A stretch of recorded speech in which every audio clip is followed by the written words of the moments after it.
Lisa Martinez stood at the observation deck of the Colony Administration Building, her coffee growing cold in her hands as she watched the morning sun rise over the wheat fields of Kepler 442. The golden light painted the endless farmland in warm colors, and for a moment she could almost forget the message that had arrived 3 days ago.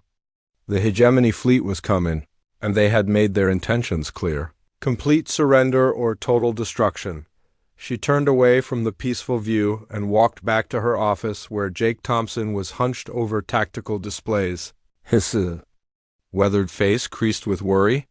The former Earth Defense Force sergeant had been hired as the colony's security coordinator, but his experience with military logistics seemed painfully inadequate now. The displays showed their pathetic defenses: 12 farming mechs that could be converted to defensive positions, 8 mining lasers that might damage small ships, and 50,000 civilians who had come to this world to grow food, not fight wars. Any word from the other colonies? Lisa asked, setting her cup down on the desk that was covered with evacuation plans and supply inventories. Jake shook his head without looking up from the screens. New Boston went dark yesterday. Haven is still broadcasting, but their signals are getting weaker. I think we're the last one left in this sector. Lisa felt the weight of responsibility settle on her shoulders like a heavy blanket. 50,000 people looked to her for leadership, and she had no idea how to save them from an alien armada that had been systematically destroying human colonies across the frontier. The hegemony had appeared in human space 2 years ago, claiming that humans were expanding too fast and threatening the established order of the galaxy. Their solution was simple: wipe out the outer colonies and force humanity back to their home system. What about the evacuation ships? She asked, already knowing the answer. The transport vessels we have can carry maybe 5,000 people at most, and that's if we pack them like cargo containers. Even if we started loading now, we'd only save a fraction of the colony before their fleet arrives. Lisa walked to the window again, looking out at the small city that had grown around the spaceport. Children played in the parks between the residential blocks while their parents worked in the vertical farms and processing plants. Most of these people had never seen a warship in person, let alone faced the kind of destruction that was heading their way. Her communicator buzzed with an incoming message from Dr. Amanda Wells, the colony's chief scientist. Amanda's voice crackled through the static. Lisa, I need you to come to the Northern Research Station immediately. I found something that might help us. The Northern Research Station was a 2-hour flight from the main colony, built near the archaeological site where the first settlers had discovered evidence of an ancient civilization. Dr. Wells had been studying the ruins for 3 years, trying to understand the race that had lived on this world thousands of years ago. The alien structures were beautiful but alien, with flowing curves and materials that seemed to shift color in different light.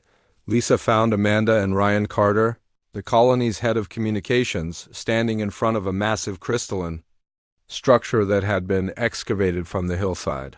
The crystal formation was easily 30 feet tall and glowed with a soft blue light that pulsed like a heartbeat. Ryan was connecting cables from his portable communication equipment to metal interfaces that had been built into the crystal's base. What am I looking at?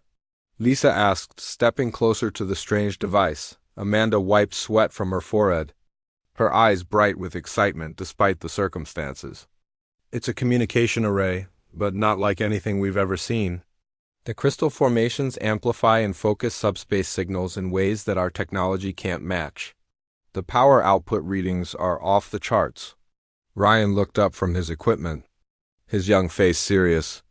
I've been monitoring our standard distress signals for days, but they're too weak to reach Earth or any of the major colonies. The nearest military base is 6 months away by the fastest ship, but this thing ... he gestured to the crystal array. This could broadcast a signal that would reach Earth in hours, maybe less. Lisa felt a spark of hope for the first time in days. Can you make it work? That's the problem, Amanda said, running her hand along the smooth surface of the crystal. The interface is clearly designed for the species that built it, but I think I can adapt our equipment to work with their systems. The risk is that we don't know what else this thing might do when we activate it. Lisa looked at the ancient device, its blue light pulsing steadily like the heartbeat of some sleeping giant. The archaeological evidence suggested that the civilization that built this had been incredibly advanced, far beyond current human technology. They had also vanished completely, leaving behind only ruins and mysterious artifacts like this communication array. "How long do we have?" she asked. Jake's voice came through her communicator. "Long-range sensors show the hegemony fleet is 3 days out. They're not trying to hide their approach." Lisa made the decision that would change everything. "Do it. Send the signal." Ryan and Amanda worked through the night, carefully connecting human technology to alien systems. The process was delicate and dangerous, with power surges threatening to destroy their equipment several times. But slowly they began to understand how the array functioned. The crystal formation wasn't just a transmitter. It was a gateway that could fold space itself, allowing signals to travel instantly across vast distances. As dawn broke over the research station, Ryan finished the final connections. The distress signal was simple and direct. Human colony under attack, requesting immediate assistance. Coordinates attached. Amanda placed her hand on the activation switch, looking at Lisa for final confirmation. Lisa nodded and Amanda pressed the switch. The crystal array came alive with brilliant light, and the ground beneath their feet vibrated with power. The signal shot out into space, not through normal radio waves but through something far more advanced. In that moment, none of them realized they had just awakened something that had been sleeping for thousands of years, waiting for the right moment to emerge. The signal reached Earth's monitoring stations within hours, but it also touched something else, something that had been placed in human space long ago by a race that had seen potential in the descendants of a small blue world. The message was received, and ancient protocols began to activate across human space. The hegemony fleet continued its approach, confident in their superior numbers and firepower. They had no idea that the small human colony had just summoned something that would change the balance of power in the galaxy forever. Admiral Kate Sullivan was reviewing supply reports in her office at Terra Command when the priority alert flashed across her screen. The message had come through the Deep Space Monitoring Network, but something was wrong with the transmission. The data, according to the computers, the signal had traveled from Kepler 442b to Earth in just 4 hours, which was impossible using any known technology. She called up the message and read it 3 times before the words fully registered. A human colony was under attack by the hegemony, and they were requesting immediate assistance. The coordinates showed that Kepler 442b was 6 months away by their fastest ships, and the attack was already in progress. Kate called for Fleet Commander Daniel Brooks to join her immediately. Daniel arrived within minutes, his uniform wrinkled from sleeping in his office again. The veteran officer had been working around the clock trying to coordinate defenses for the frontier colonies, but they simply didn't have enough ships to protect everyone. "Look at this transmission data," Kate said, pointing to her screen. "Either our computers are broken or this signal traveled faster than light by a factor of several thousand." Daniel studied the data, his expression growing more confused by the moment.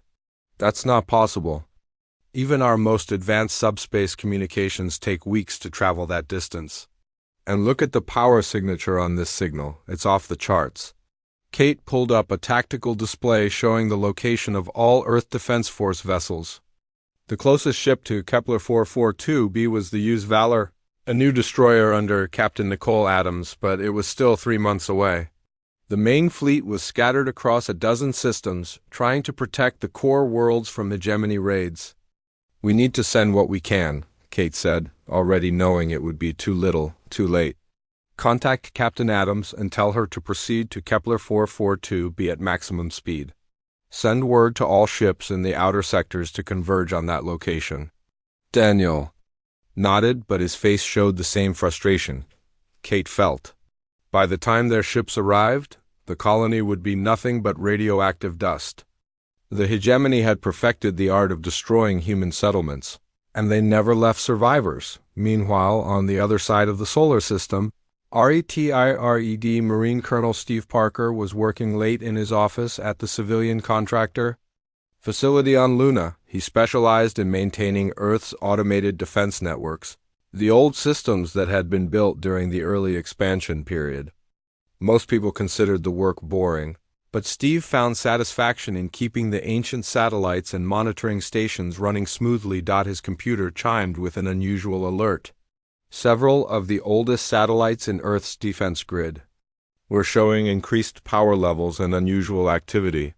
These satellites had been dormant for decades, their original purposes lost to bureaucratic shuffling and budget cuts. Steve pulled up the diagnostic data and frowned at what he saw. The satellites were powering up systems that didn't appear in any of the technical manuals. Hidden subsystems were coming online, and the power signatures were unlike anything in the current Earth Defense Force inventory. Even stranger, the activation had started exactly 4 hours ago, right around the time the distress signal from Kepler 442b had been received. Steve accessed the main defense network and discovered that the strange activity wasn't limited to a few satellites. Automated systems throughout the solar system were showing signs of awakening after years of dormancy. Mining stations in the asteroid belt were reporting unusual energy readings, and several abandoned research facilities were suddenly showing signs of life. He tried to access the control systems for these awakening installations, but his security clearance wasn't high enough. The systems were responding to commands that came from a level of authority he had never seen before. It was as if something was giving orders to Earth's defenses using codes and protocols that predated the current military command structure. Steve's investigation led him to the historical archives, where he found references to something called the Heritage Protocol. The files were heavily classified, but his military background gave him access to some of the older documents.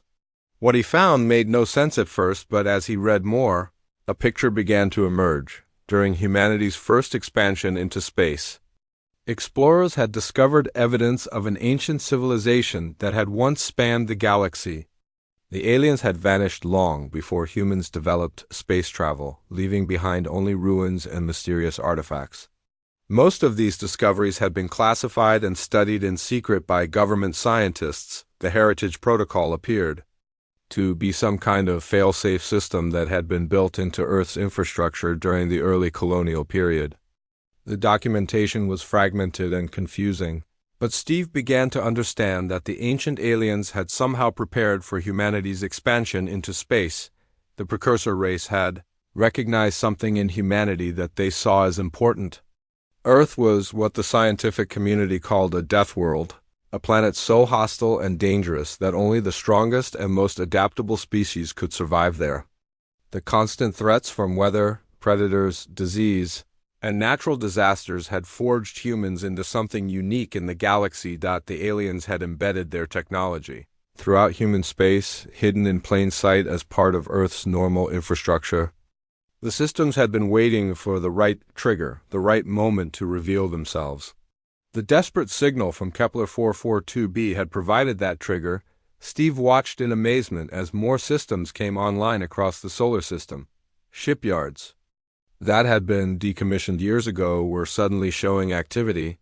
Construction facilities that had been abandoned were powering up their manufacturing systems. Even more incredible, the installations were building things using blueprints that existed nowhere in human databases. He tried to contact Admiral Sullivan to report what he was seeing, but the communication channels were overwhelmed with similar reports from across the solar system.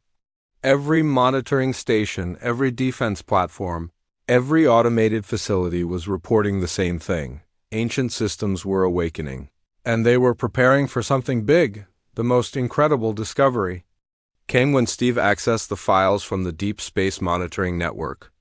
The same network that had received the distress signal from Kepler 442b was now detecting massive energy signatures throughout human space.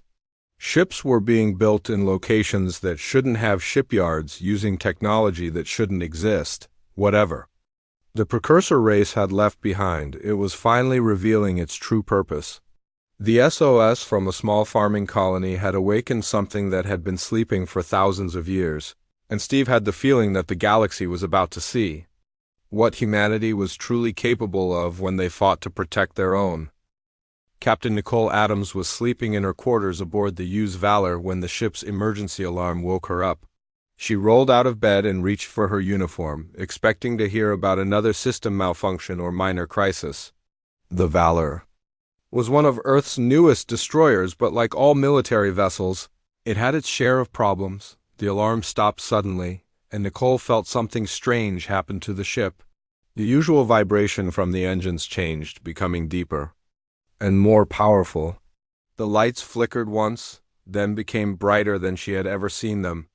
Her computer terminal activated by itself, displaying symbols and text that she didn't recognize. Nicole rushed to the bridge, where she found her crew staring at their instruments in confusion.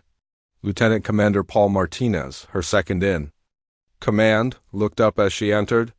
"Captain, something's taken control of our ship. All our systems are responding to commands that aren't coming from us."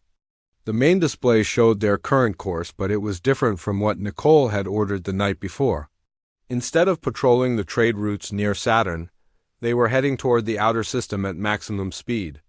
And the navigation computer showed their destination as a set of coordinates that weren't in any of their star charts.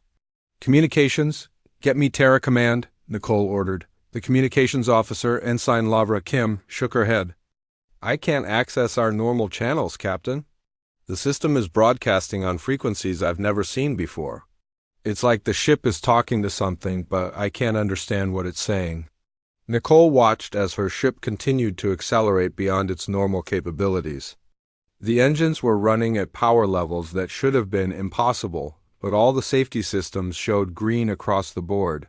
Whatever was controlling the Valor knew how to operate it better than her own engineering team. Similar events were happening throughout human space. Captain Robert Hayes of the cargo hauler Sweet Liberty found his ship changing course without his permission, heading toward the same mysterious coordinates. The ship's computer had locked him out of navigation control, but it was treating his crew well, making sure they had food and comfortable quarters for the journey. Engineer Tony Rodriguez was working the night shift at the Ceres mining station when he noticed unusual activity in the abandoned sections of the facility. Parts of the station that had been sealed off for years were suddenly showing power readings and atmospheric pressure. He grabbed his tools and headed to investigate. Curious about what could be causing the old systems to activate, what he found changed everything he thought he knew about human technology. The abandoned sections weren't abandoned at all. They were massive construction bays that had been hidden behind false walls and fake computer records. Automated systems were building ships using blueprints that combined human design with technology. That seemed impossible. Tony watched in amazement as robot arms assembled hull sections that were stronger than anything in Earth's military inventory. The metal seemed to shift and flow like liquid, forming complex shapes that would have taken human workers months to create. Energy weapons were being installed that could punch through armor plating like paper, and the engines being built could apparently fold space itself. "This is impossible," Tony whispered to himself, but the evidence was right in front of him. The construction bays were working at incredible speed, and each ship that rolled off the production line was unlike anything he had ever seen. They looked human in design, but improved in ways that suggested someone had taken human engineering and made it perfect. The ships weren't just being built, they were being crewed. Volunteers from across the solar system were arriving at the hidden facilities, somehow knowing exactly where to go and what to do. Retired military personnel, civilian pilots, even teenagers who had never flown anything more complex than a personal transport were taking positions aboard the strange vessels. Fleet. Admiral Sam Mitchell stood in the observation deck of the main Earth Defense Force station, watching the most incredible sight of his career. Over 10,000 ships had assembled in Earth's orbit, appearing seemingly out of nowhere over the course of just 2 days. The vessels ranged from massive dreadnoughts, the size of small cities, to sleek fighters that moved through space like living things. The ships were clearly human in origin, but enhanced with technology that made Earth's most advanced warships look like toys. Their hulls were made of materials that seemed to absorb and redirect energy, and their weapons could apparently ignore the laws of physics. Sam had seen the test firing of one of the smaller guns, and it had punched a hole through an asteroid without any visible beam or projectile. "Admiral, we're receiving a transmission from the fleet," reported Communications Officer Janet Brown. "It's addressed to you personally."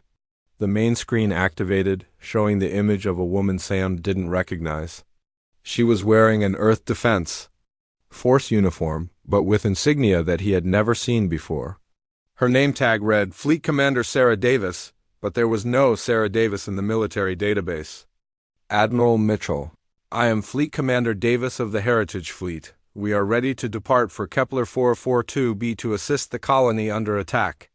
Our ships are crewed by volunteers from across human space, and we are equipped with technology left to us by the precursor race." Sam found his voice after a moment of shock. "Commander Davis, I don't understand what's happening here. Where did these ships come from? How do you have access to alien technology?" Sarah smiled, and Sam could see something in her eyes that reminded him of his own feelings when he first joined the military, a sense of purpose and determination that couldn't be shaken. The precursor race recognized something in humanity that they valued. They left us tools and knowledge hidden in our own infrastructure, waiting for the moment when we would need them. That moment is now. The Heritage Fleet began to move, and Sam watched in amazement as the ships simply vanished from normal space. They didn't use jump drives or warp engines. They folded space around themselves and stepped between dimensions, like it was the most natural thing in the world. In the space of a few minutes, 10,000 vessels had disappeared, heading toward a small farming colony that was about to become the most important battleground in human history. Tony Rodriguez recorded everything he could about the construction process, knowing that what he was witnessing would change humanity's place in the galaxy forever. The sleeping giant had awakened, and it was ready to show the universe what humans could do when they fought to protect their own. The Hegemony fleet dropped out of hyperspace at the edge of the Kepler 442b system like a swarm of metal predators. Admiral Vexthal stood on the bridge of his flagship, the Eternal Dominion, watching the tactical displays show the pathetic human colony ahead. 500 warships surrounded his command vessel, each one capable of cracking a planet's surface with sustained bombardment. "Begin the approach," Vexthal commanded, his 4 arms working the control interfaces with practiced efficiency. "Scan for any defensive installations or military vessels. I want this finished quickly." The tactical officer, a young Hegemony warrior named Kresh, studied his instruments with growing confusion. "Admiral, I'm detecting some unusual energy signatures in the outer system. They don't match any known human technology." Vexthal barely glanced at the readings. The humans were primitive creatures who had only recently developed space travel. Their weapons were crude, their ships were slow, and their military tactics were laughably simple. Every human colony they had attacked had fallen within hours, often without firing a single shot in defense. "Ignore the readings," Vexthal said dismissively. "Begin bombardment of the main population centers. I want to send a message to the other human colonies about the price of resistance." The Heritage Fleet materialized in space between the Hegemony Armada and the planet in a display of technology that defied everything the aliens knew about physics. 10,000 human ships appeared from nowhere, their hulls gleaming with energy fields that seemed to bend light around them. The vessels moved with impossible grace, forming attack formations that looked more like an elaborate dance than a military maneuver. Captain Maria Santos found herself in command of a fighter squadron that she had never trained for, flying a ship that responded to her thoughts as much as her hands. The heritage protocols had given her knowledge and skills that felt like they had always been part of her, memories of training that had never happened but felt completely real. "This is Storm Leader to all fighters," she broadcast to her squadron. "Remember what we're fighting for? Those are our people down there, and we're not letting the Hegemony hurt them." Her fighter was small compared to the massive Hegemony battleships, but it was armed with weapons that could tear through their hulls like they were made of paper. The energy cannons drew power from the ship's core in ways that human science couldn't explain. and the missiles were guided by artificial intelligence that was smarter than most living beings. Maria led her squadron toward the nearest hegemony battleship, a massive vessel that was easily 10 times the size of her fighter. The alien ship's defensive turrets opened fire, filling space with energy blasts that should have destroyed her squadron in seconds. Instead, the human fighters phased through the incoming fire like ghosts, their hulls somehow existing in multiple dimensions at once. "What is happening?" Kresh shouted from his position at the tactical station. "Our weapons are passing right through their ships." Admiral Vexthal watched in growing horror as the human fighters swarmed over his fleet like insects.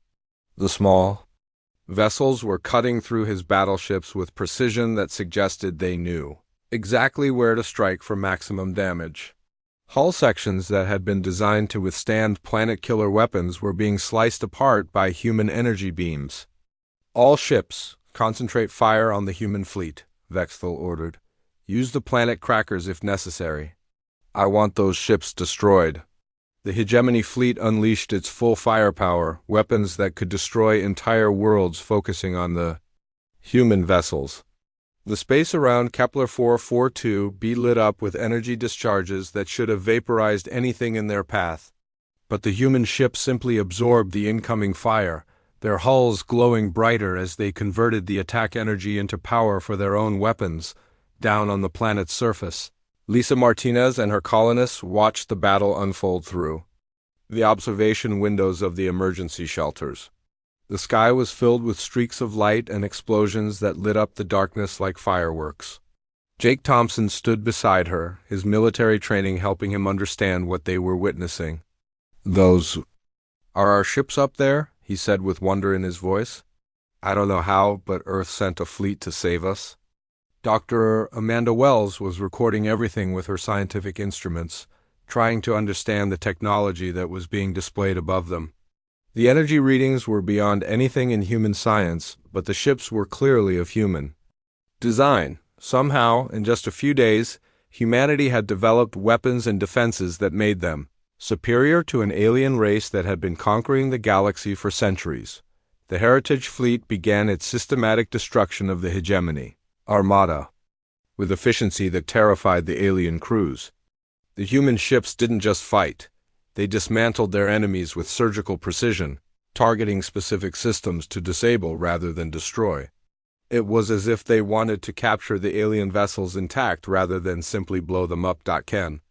Nicole Adams found herself commanding a Heritage destroyer that was more powerful than any ship she had ever imagined. The vessel's artificial intelligence guided her through combat maneuvers that would have been impossible for a human pilot, while weapon systems that bent the laws of physics tore through enemy hulls like they were made of tissue paper. "This is Captain Adams to all Heritage Fleet vessels," she broadcast. "Focus on the command ships. Disable their communications and navigation systems. We want prisoners, not just wreckage." The battle was over in less than an hour. The mighty Hegemony Fleet, which had destroyed dozens of human colonies without losing a single ship, was reduced to drifting wreckage and disabled hulks. The few vessels that tried to escape found their hyperspace engines mysteriously failing, trapping them in the system with their human enemies. Admiral Vexthal sat in his command chair, staring at the tactical display that showed the complete destruction of his fleet. Surrender was not a concept that existed in hegemony culture, but neither was the kind of total defeat he had just experienced.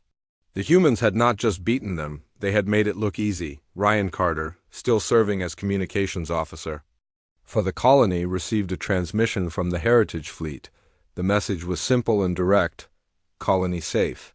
Hegemony Fleet neutralized. Prepare for prisoner transfer and cleanup operations. The Deathworld species had revealed their true nature, and the galaxy would never be the same. Admiral Vexthal's hands shook as he stared at the tactical display showing the complete destruction of his fleet. In 300 years of military service, he had never seen anything like what had just happened. The humans had not just defeated the Hegemony Armada, they had made it look like a training exercise. Ships that had conquered worlds were now drifting hulks, their crews either dead or preparing for capture. Admiral, we're receiving a transmission from the human fleet, reported his communications officer, her voice trembling with fear. They're demanding our surrender. Vexthel closed his eyes and tried to understand what had gone wrong. The intelligence reports had described humans as a primitive species with basic technology and simple military tactics. They were supposed to be easy targets, soft creatures from a peaceful world who would collapse at the first sign of real violence. Instead, they had just witnessed the most devastating military defeat in hegemony history. The transmission came through on the main screen, showing a human male wearing the uniform of their space forces. The man looked calm and professional, but there was something in his eyes that made Vexthel's blood run cold. This was not the face of a primitive creature. This was the face of a predator who had just finished hunting. "I am Colonel Steve Parker, of the Earth Heritage Fleet," the human said. "Your armada is destroyed and your surviving ships are disabled. You have two choices: surrender immediately and be treated according to the laws of war, or we will board your vessels and take you by force." Vexthel had heard about human rules of war from other species, but he had assumed they were just propaganda. The idea that a military force would show mercy to defeated enemies seemed like weakness to hegemony thinking. But as he looked at the human colonel's face, he realized that these rules came from strength, not weakness. The humans could afford to be merciful because they were absolutely certain of their victory. "We surrender," Vexthel said, the words tasting like poison in his mouth.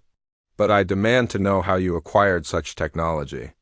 Our intelligence said, "You are a primitive species with basic weapons." Colonel Parker smiled, and Vexthel saw something that chilled him to the bone.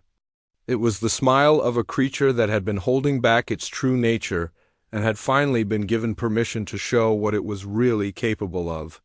"Your intelligence was wrong about a lot of things," Parker said. "We're not primitive, and we're definitely not peaceful. We're from Earth, Admiral." "Do you know what that means?" Vexthel searched his memory for references to the human homeworld. The hegemony had classified it as a standard Class M planet with normal gravity and atmosphere.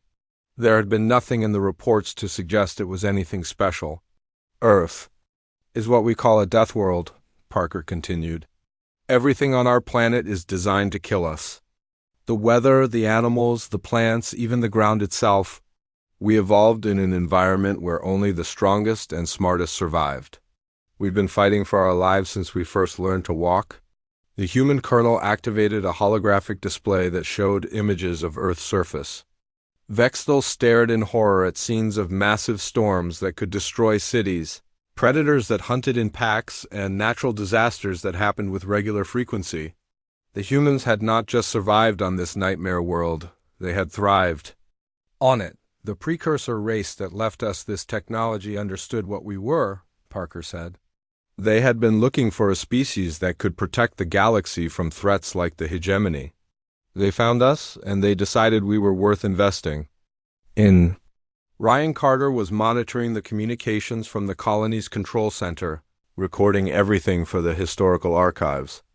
The conversation between the human colonel and the hegemony admiral was being broadcast throughout the system, and he knew it would eventually reach every corner of the galaxy. "The precursors left us tools and knowledge," Parker continued.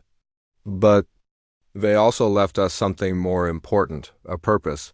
They made us the guardians of the younger species, the protectors of those who couldn't protect themselves. And you, Admiral, made the mistake of threatening people under our protection."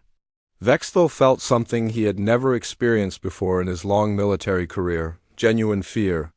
The humans were not just powerful, they were committed to using that power to protect others. The hegemony had built their empire on the assumption that superior force would always triumph over inferior opponents. But the humans had proven that assumption wrong. "Your species has been conquering and enslaving other races for centuries," Parker said. "You've destroyed worlds and wiped out entire civilizations. That ends now. The galaxy has new protectors, and we don't approve of your methods." The boarding parties that came aboard the hegemony ships were unlike anything the alien crews had ever seen. The humans moved with the fluid grace of predators.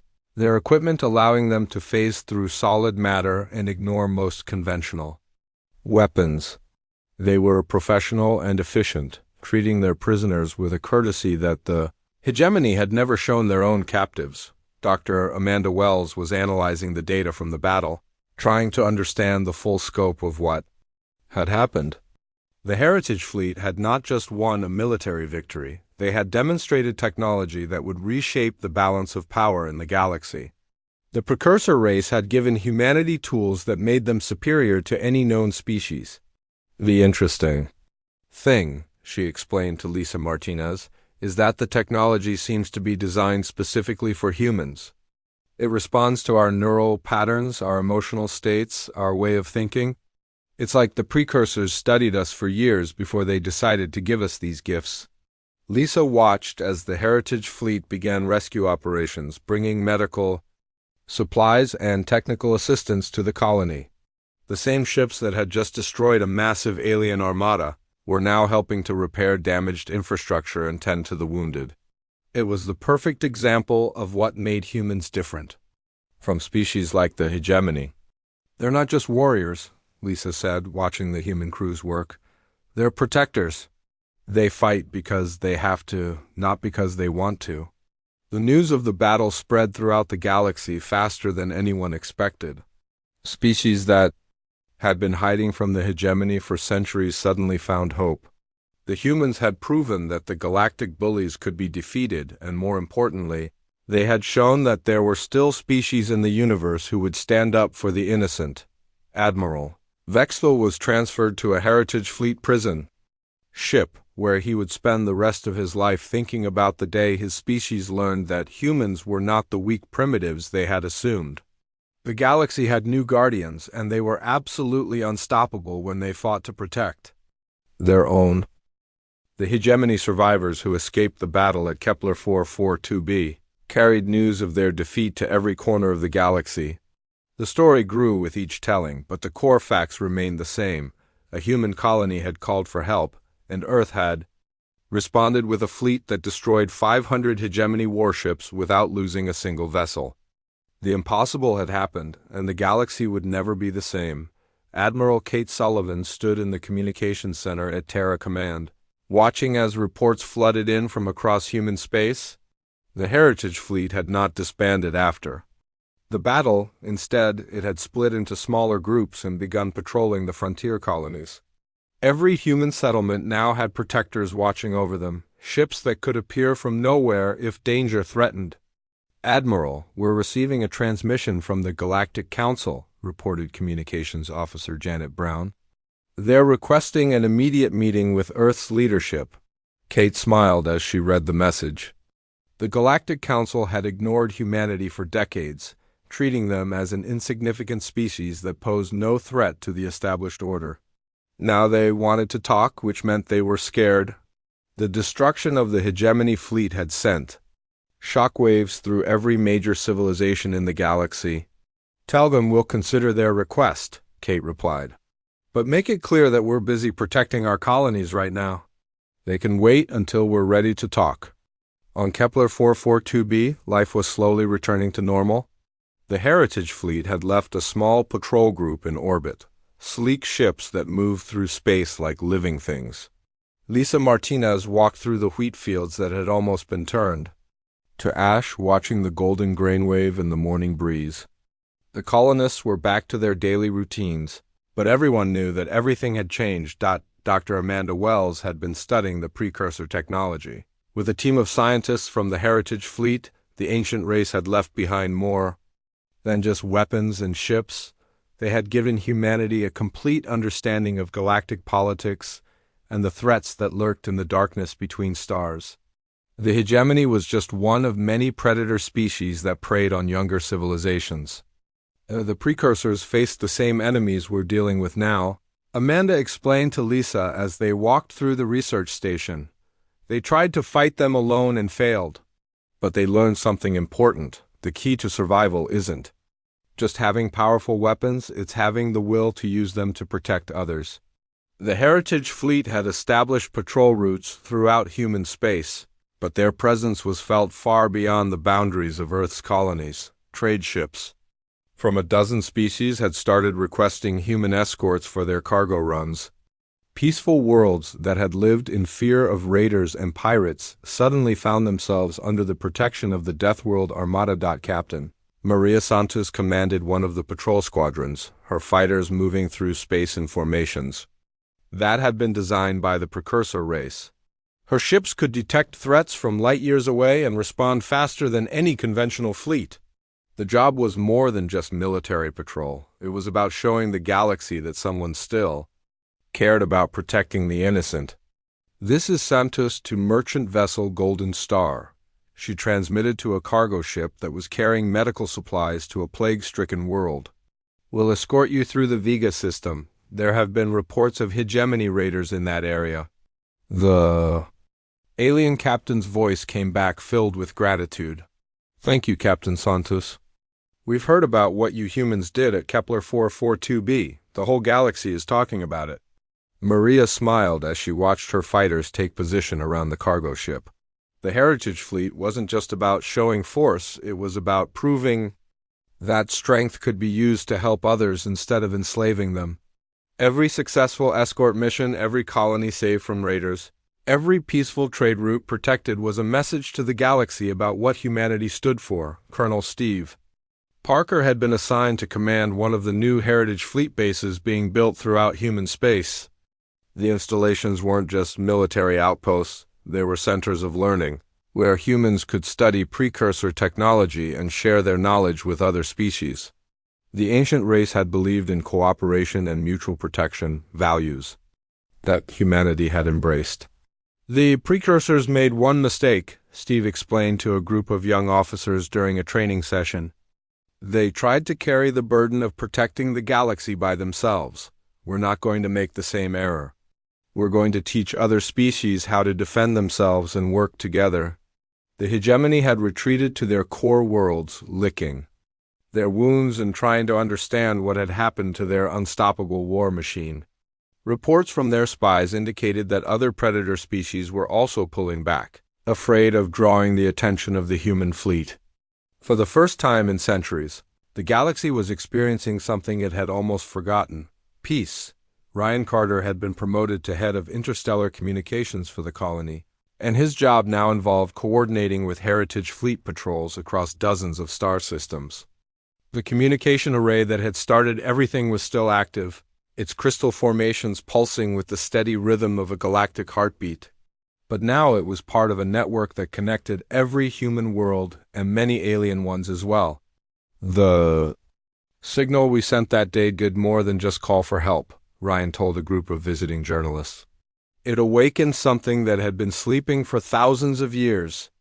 The precursors left us their technology, but more importantly, they left us their mission: to protect those who cannot protect themselves. Admiral Kate Sullivan addressed the galaxy through the communication networks that the Heritage Fleet had established. Her message was simple and direct. Human colonies were under Earth's protection, and any aggression against them would be met with overwhelming force. But she also offered something that the galaxy had not heard in a long time: an invitation to cooperation instead of conquest. "We're not interested in building an empire," Kate said, as her words were broadcast to billions of beings across the galaxy. "We're interested in building a community. Any species that wants to live in peace and protect their neighbors is welcome to join us. But any species that thinks they can prey on the innocent will find out why Earth is called a death world." Lisa Martinez planted new crops in fields that had almost been destroyed, knowing that somewhere above, the Heritage Fleet stood watch. The galaxy had learned a valuable lesson. Humans didn't just survive on their dangerous world. They had learned to protect what they loved with a determination that could reshape the stars themselves. The age of predators was ending, and the age of protectors had begun.